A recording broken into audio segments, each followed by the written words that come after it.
একটি ফ্যাসিস্ট একটি সরকারের যে একটি পতন ঘটিয়েছে সেটি আমরা এই কারণে করিনি যে একজন নির্যাতক চলে যাবে আর একজন নির্যাতক এসে সেই জায়গাটি নিবে। এখন দুইটি গুরুত্বপূর্ণ বিষয় নিয়ে আপনাদের সামনে কথা বলতে চাই। একটি বিষয় হচ্ছে যে আমরা দেখছি গতকালকে থেকে বাংলাদেশের বিভিন্ন জায়গায় ঢাকা শহর থেকে শুরু করে বিভিন্ন অপ্রত্যাশিত ঘটনা ঘটছে, সহিংসতার ঘটনা আমরা শুনতে পাচ্ছি।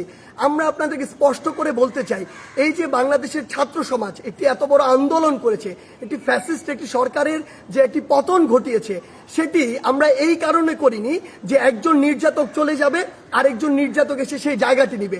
এটি আমরা আমাদের জায়গা থেকে কোনোদিনও মানব না।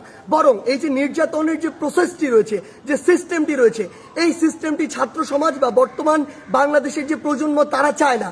সেই নির্যাতনের সিস্টেমটি চেঞ্জ করার জন্য আমরা আমাদের এই আন্দোলনটি করেছি, এই অভ্যুত্থানটি ঘটিয়েছি পুরো বাংলাদেশের মানুষকে নিয়ে।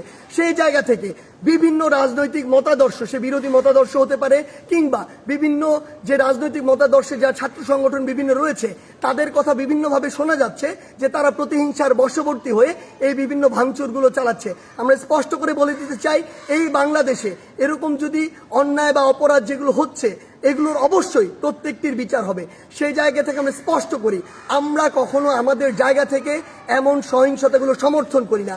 একটি দল 15-16 বছর ধরে বাংলাদেশে এই একটি রেজিম চালিয়েছে, একটি যে স্বৈরাচারী ব্যবস্থা চালিয়েছে, আবার কেউ এসে যদি এটি চালায় তাহলে আসলে পরিবর্তনটা হলো কি, লাভটি হলো কি? আমাদের প্রত্যাশার সাথে এটা কোনোদিন প্রাসঙ্গিক হয়? কখনো হয় না। তাই আমাদেরকে এটা আমাদের কাজের মাধ্যমে প্রকাশ করতে হবে যে আমরা যে বাংলাদেশের স্বপ্ন দেখি সেটি আসলে আমরা সত্যি করতে চাই।